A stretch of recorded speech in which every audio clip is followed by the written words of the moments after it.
The name Azrael echoes through time like a silent whisper carried by the winds of eternity. Known in sacred texts as the Angel of Death, his presence has always marked the threshold between worlds. To hear his name was to feel the cold touch of inevitability, for Azrael is not a myth meant to frighten children, but a cosmic force that no man, no king, and no empire could resist. And yet, legends speak of a time when his shadow did not fall only upon mortals, but upon beings who considered themselves untouchable, the gods themselves. Imagine for a moment a city not built by human hands, but forged by divine will, a place where temples rose higher than mountains and streets were paved with radiant stone. This was the city of the gods, a sanctuary where immortals gathered in their pride and splendor. But pride, as it has always done, breeds blindness.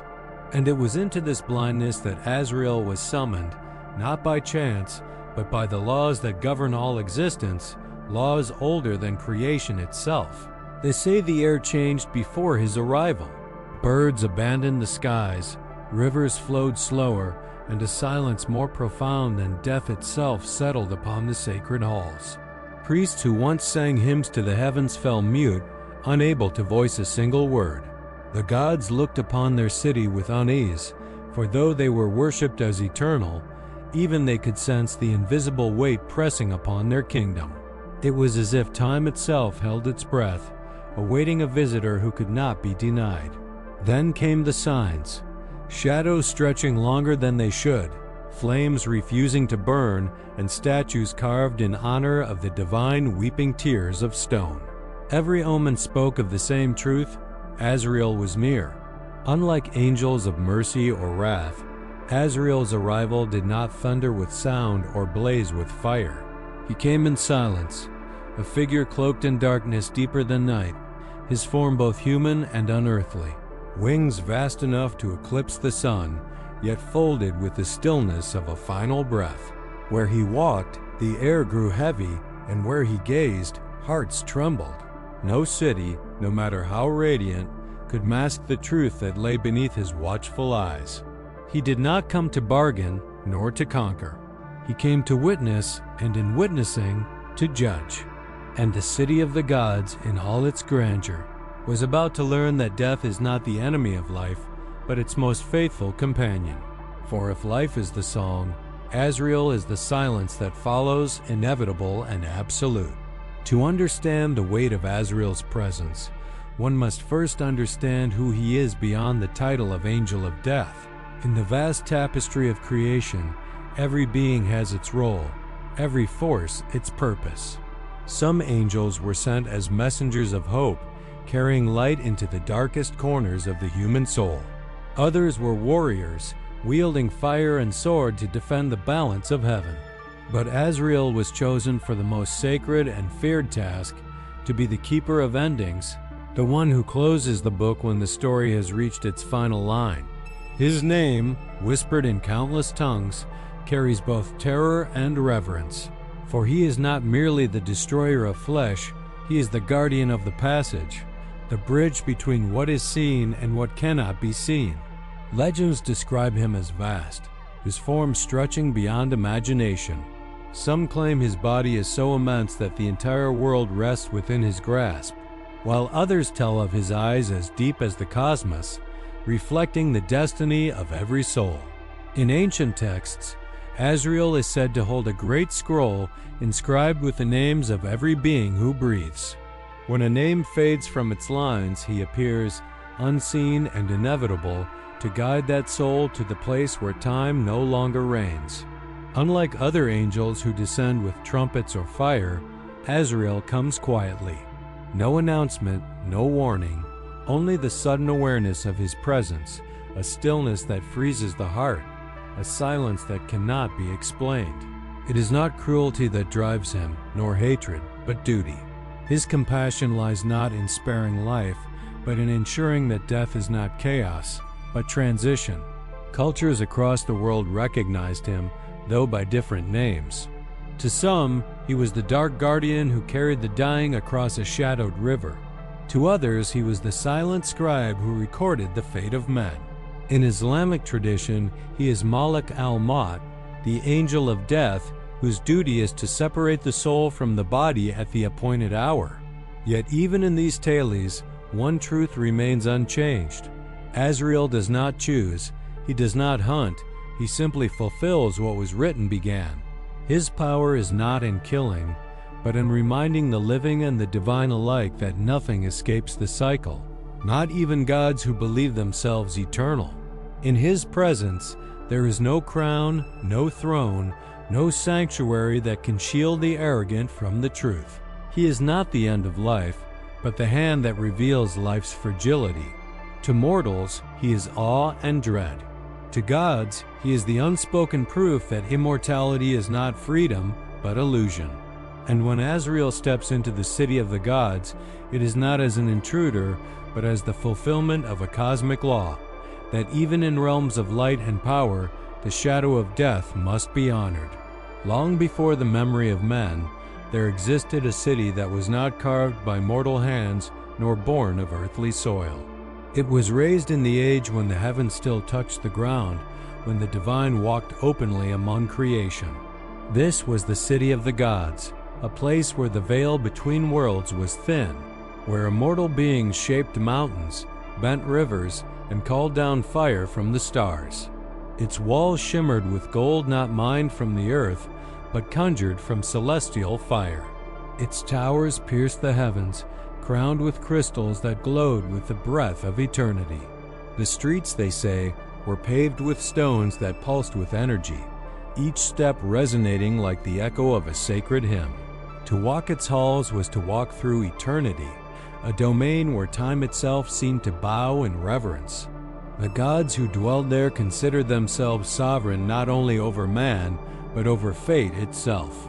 They were the keepers of secret knowledge, the architects of destiny, and the guardians of mysteries that no mortal was permitted to see. The city was their sanctuary, hidden from human eyes, a throne room of eternity. Yet, within its brilliance lay the seed of its downfall, pride. For in their splendor, the gods began to forget the laws that bind all existence. They believed themselves untouchable, beyond the reach of decay, beyond the inevitability of the cycle that governs all things. And so, their city became a monument not of wisdom, but of arrogance. Legends speak of its rituals, ceremonies where the gods gathered in temples crowned with flame, chanting hymns that could move the stars. They spoke with voices that shaped reality, their words weaving the very fabric of the cosmos. Mortals who glimpsed the city from afar described it as a vision of paradise, radiant gardens that bloomed with eternal flowers, fountains that flowed not with water but with light, and music that echoed without source as if the city itself were alive. But the closer one came, the more one felt a weight, a silent burden in the air. For what shines too brightly also casts the deepest shadows. The city of the gods was not immune to that shadow. As their pride grew, so too did their blindness. They ignored the whispers of the earth beneath their feet, the warnings in the skies above, and the silence that began to settle upon their rituals. For all their wisdom, they could not see the approach of the one presence that no light could repel. The gods believed themselves eternal, but eternity does not belong to those who forget the balance. And it was in the heart of their radiant city, in the very place where they proclaimed themselves immortal, that Azrael's shadow first began to stir. For if death comes to all creation, how could even the gods escape? It did not begin with thunder or with fire. The summons of Azrael never announces itself with spectacle, for his approach is more terrible in its silence than any storm. The city of the gods, once alive with eternal hymns and radiant celebrations, began to change in ways too subtle for the proud to notice at first. The fountains that once sang with flowing light grew dimmer, their brilliance flickering as though an unseen hand was draining their essence. The skies above, once painted in perpetual twilight, thickened with veils of shadow, and the stars themselves withdrew as if unwilling to gaze upon what was to come. The priests who served the gods awoke from dreams of black wings spreading across the horizon dreams they tried to dismiss as mere illusions. Though their hearts trembled in fear, they could not confess. Animals were the first to sense it. Birds circled the city but dared not descend into its golden streets. Horses and sacred beasts grew restless, neighing and thrashing as though an invisible predator lingered nearby. Even the air grew heavier, pressing upon the lungs of those who walked the divine gardens, forcing them to pause, to gasp, to look over their shoulders into emptiness. The gods themselves, beings who claimed dominion over creation, began to feel something they had not felt in eons: unease. They looked upon one another with quiet dread, though none dared to speak the truth aloud. For to acknowledge the shadow was to admit the possibility that their power was not absolute. Then came the omens. Fires lit for sacred rituals refused to burn, their flames sputtering and dying in the presence of unseen breath. Statues that stood for centuries, carved in honor of immortal beings, wept with streams of liquid stone, their faces eroded by tears no artisan had placed there. A deep tremor shook the foundation of temples, though no quake split the earth. The oracles, whose visions once stretched across the expanse of time, found themselves blinded, their eyes clouded with darkness. Each sign was a message, each silence a warning. But warnings are useless to those who believe themselves above them. Whispers began to spread among the mortals who served in the city, whispers of a figure cloaked in shadow, glimpsed at the edge of sight, standing still among the pillars of gold. None dared to speak his name, but every heart knew it. Azrael had been summoned not by prayer, not by invitation, but by the weight of cosmic law. His presence was not vengeance nor accident. It was inevitability. The city of the gods, in its arrogance, had crossed a threshold invisible to them but clear to eternity. And when that line was crossed, the call was sent, not by lips, not by voices, but by the silence of creation itself. And Azrael answered, as he always does, as he always must. The day of his arrival was unlike any other in the memory of the city of the gods. No trumpet sounded, no herald announced his coming. He appeared as though he had always been there, a figure cloaked in shadows at the gates of eternity, his wings folded like veils of night. Azrael did not march, nor did he fly.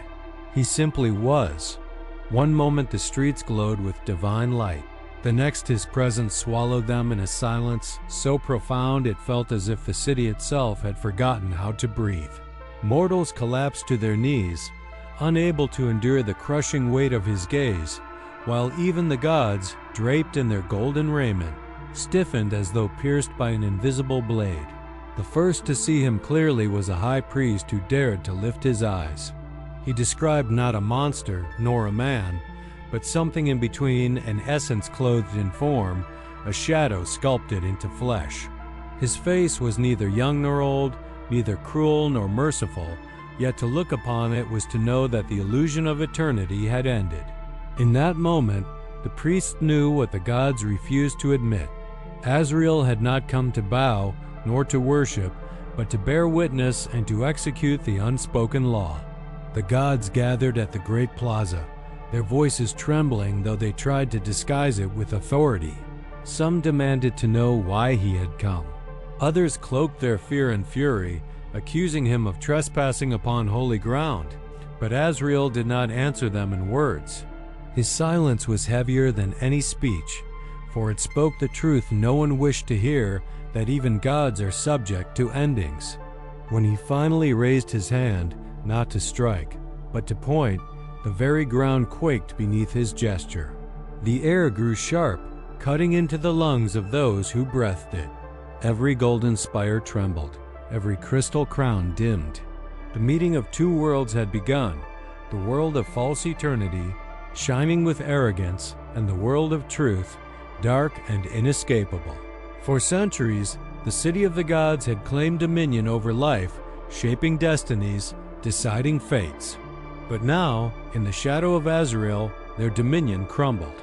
Their chants faltered, their power waned, and for the first time, they felt the inevitability that mortals carried in every heartbeat. It was not a battle of swords, nor of flames, but of presence. The gods radiated brilliance, yet Azrael's silence consumed it like a void swallowing stars. The clash was not fought in sound or fury, but in the recognition that immortality itself was an illusion. And in that recognition, fear spread like fire among those who had never believed themselves capable of dying. For Azrael had not come to conquer, but to remind them of the one truth that even gods cannot deny: all that exists must one day bow to the end. The gods, radiant in their garments of light, rose from their golden thrones to face the intruder who had entered their sacred dominion. Their voices thundered across the plaza, commanding the heavens to respond, summoning fire, storms, and winds to tear apart the shadow that stood before them.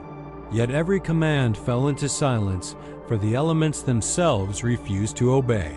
The flames sputtered into ash, the wind stilled, and the sky above darkened as though unwilling to raise its hand against the one who walked with eternity. Azrael did not lift a sword nor conjure a storm. His confrontation was not of violence, but of essence. His silence unmade their thunder, his stillness shattered their power. And as they glared upon him with eyes that once bent galaxies, they realized with horror that their gaze no longer had dominion. One god stepped forward, his armor forged of celestial steel, his voice sharp as the clash of blades. "This is our realm," he declared. "You have no claim here." But Azrael did not answer. He simply raised his eyes, and in that gaze, the god faltered. For within those eyes, he saw not a single death, but all deaths. Kingdoms turned to dust, stars burning to embers, even his own image crumbling into nothingness.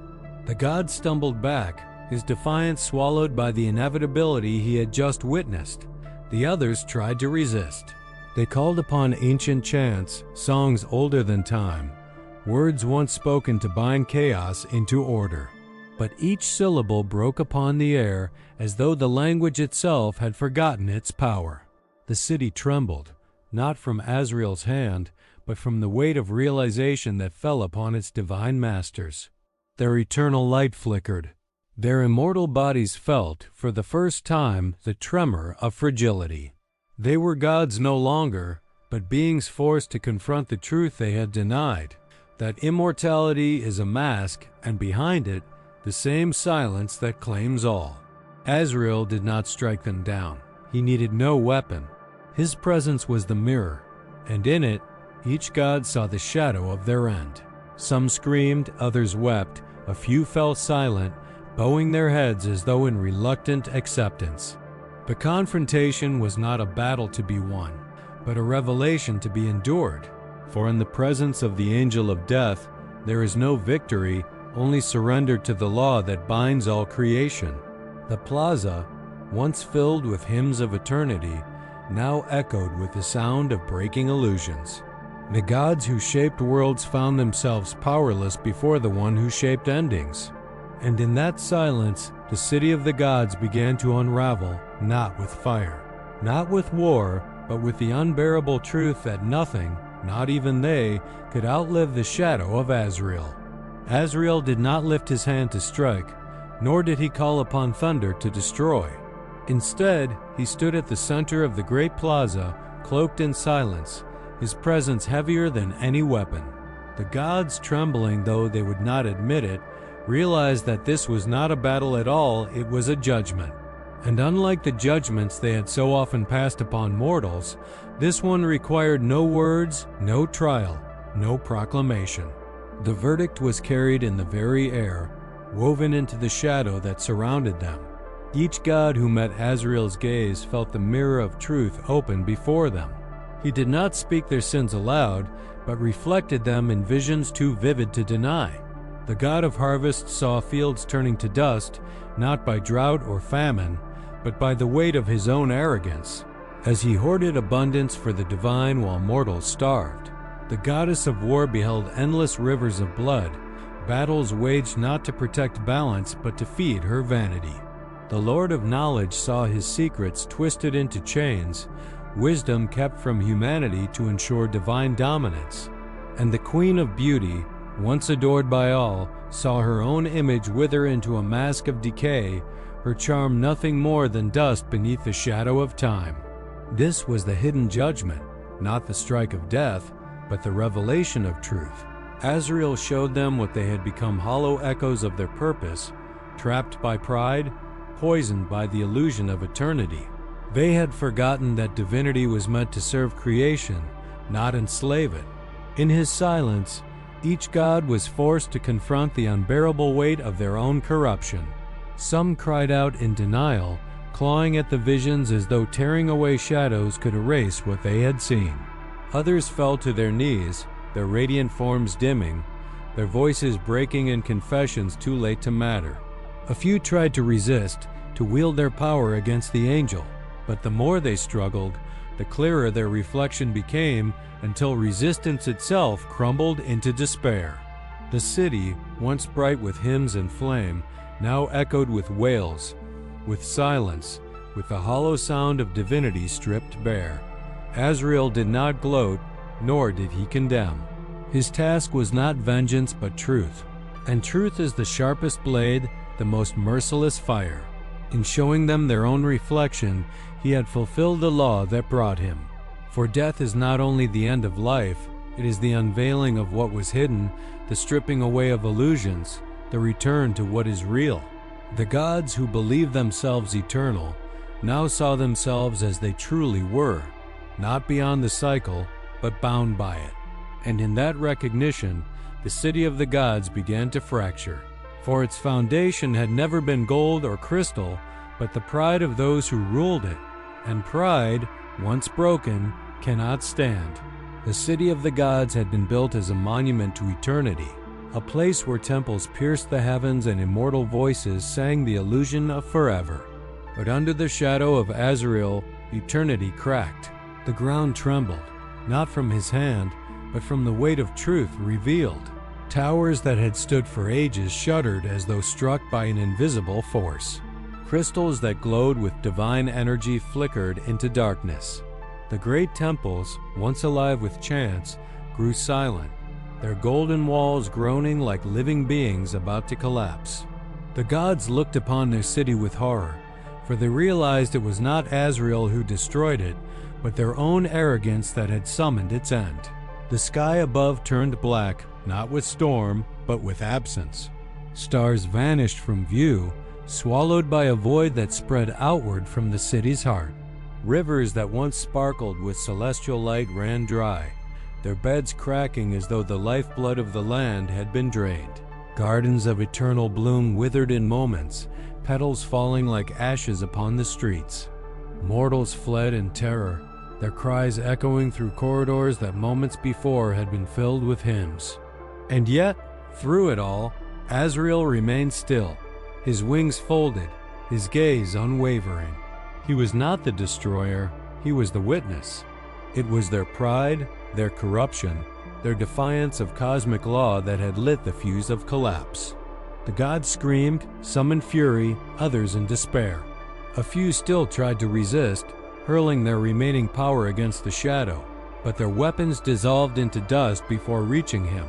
Their chants broke into silence, their light extinguished by the inevitable. One by one, they realized what mortals had always known, that nothing, not glory, not knowledge, not beauty nor power, could escape the reach of the end. Their immortal forms faltered, their radiant flesh dimmed, their voices cracked into whispers. And with each collapse, the city's foundations groaned louder, until the golden streets split open, swallowing monuments that had once been the pride of eternity. The final moment came like the striking of a great unseen bell. A shudder rippled through the city, shaking every spire, every temple, every stone. The central tower, crowned with a crystal said to hold the light of creation, cracked from its base to its peak.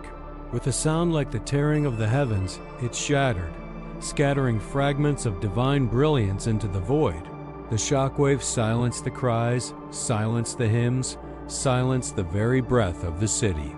And in that silence, the city of the gods fell, not by war, not by invasion, but by the truth reflected in Azrael's gaze.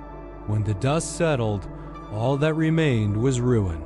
The once radiant city stood as broken stone and ash, its glory buried beneath the shadow of inevitability. And Azrael, untouched by the collapse, turned his eyes away, for his work was not to destroy, but to reveal. And what he revealed had undone them more completely than any battle ever could. When the dust of collapse finally settled, the once radiant city of the gods lay in silence, reduced to ruins that whispered of arrogance and forgotten glory. Temples that had once reached for the heavens now lay broken across the ground, their golden crowns dulled and shattered. The streets, once alive with the footsteps of immortals, were littered with fragments of crystal, scattered like the bones of eternity itself. And yet, in that silence, something more profound than destruction lingered, the memory of Azrael's presence, etched into every stone, every shadow, every breath of the fallen city. Mortals who wandered near the ruins in ages to come spoke of an aura that still hung heavy over the land. Some described a chill that clung to their bones, as if death itself had never truly departed. Others claimed to hear whispers when the wind passed through the hallowed halls, voices of gods mourning their end or confessing sins that could no longer be undone. A few swore they had seen a dark figure at twilight, standing motionless among the ruins, wings folded, watching, waiting as though Azrael's shadow had never truly left, but remained as a sentinel, guarding the lesson carved into the earth. The legacy of his visit was not merely the fall of a city, but the revelation of a truth too vast to be buried. Scholars who later studied the ruins wrote that the collapse had not been caused by war or natural calamity, but by something deeper, something spiritual. The gods had been undone not by an enemy, but by themselves. Their pride, their corruption, their denial of the universal law had summoned the angel of death, not as executioner, but as witness. And in witnessing, he had forced their illusions to shatter, leaving nothing but the raw truth behind. For mortals, the story became a warning. Temples and kings rose and fell, but the tale of Azrael's visit endured, carried from generation to generation as a shadowed reminder. No power, no matter how radiant, can escape the cycle. Some civilizations took the lesson to heart, building with humility, ruling with reverence for the balance of life and death. Others ignored it, only to fall in their own time, repeating the arrogance of the gods who had once believed themselves eternal. But for those who truly listened, the ruins of the city of the gods were not merely a monument to death, they were a testament to the hidden mercy within Azrael's shadow. For though he brings the end, he also brings clarity. He strips away illusions, leaving only truth. And in truth lies freedom, freedom from the chains of false eternity, freedom from the blindness of pride, freedom to see life for what it truly is: precious, fleeting, and sacred. That was the legacy he left behind, carved not in gold or crystal, but in the silence of ruins that still whisper his name. The ruins of the city of the gods remain silent and immovable, scattered across the earth like fragments of a forgotten dream. Travelers who wander among them feel an unease they cannot explain, as though unseen eyes still linger in the shadows. Scholars may argue about the origins of the city, whether it was myth, legend, or lost history, but the truth resonates deeper than stone and dust. For the fall of the gods was not merely the end of a civilization, but the unveiling of a truth eternal, that no throne stands forever, no light shines without shadow, and no power, however divine, can silence the call of Azrael. In every age, mortals have sought eternity, building temples, raising empires, forging monuments meant to defy time. Yet each has fallen, just as the city of the gods fell, because eternity does not belong to flesh or stone, it belongs to the law that governs all creation. Azrael is not the destroyer of life, but its final keeper. He ensures that the cycle remains unbroken, that pride does not grow unchecked, that even gods must remember humility before the silence that waits for all. In his shadow, life gains its meaning, for only in the presence of death does existence become precious. And so, the story endures, carried by whispers and legends. Some speak of Azrael as a terror, a figure to be feared, but those who look deeper see him as a guide, one who strips away illusions to reveal the truth. His presence in the city of the gods was not cruelty, but necessity, a reminder written in ruins that still speak to us across the ages. For what he revealed to them, he reveals to us, that eternity is not found in walls of gold or thrones of power, but in the acceptance of the cycle and the harmony between beginning and end. Perhaps you have walked among ruins before and felt a chill you could not explain. Perhaps you have stood before monuments of forgotten empires and wondered what pride once raised them and what silence brought them down. In that moment, you have felt the echo of Azrael, the same echo that silenced gods and reminded them of the truth they sought to deny. His message is not bound to the past. It is eternal, just as he is eternal. And so we are left with a question. If even gods could not escape the shadow, what will remain of us when Azrael comes to witness our own creations, our own cities, our own pride? Perhaps the ruins of the city of the gods are not only their story, but a warning to all who believe themselves untouchable. For the angel of death does not come only to end, he comes to remind us that life, fleeting and fragile, is sacred precisely because it ends. And in that truth lies the greatest mystery of all.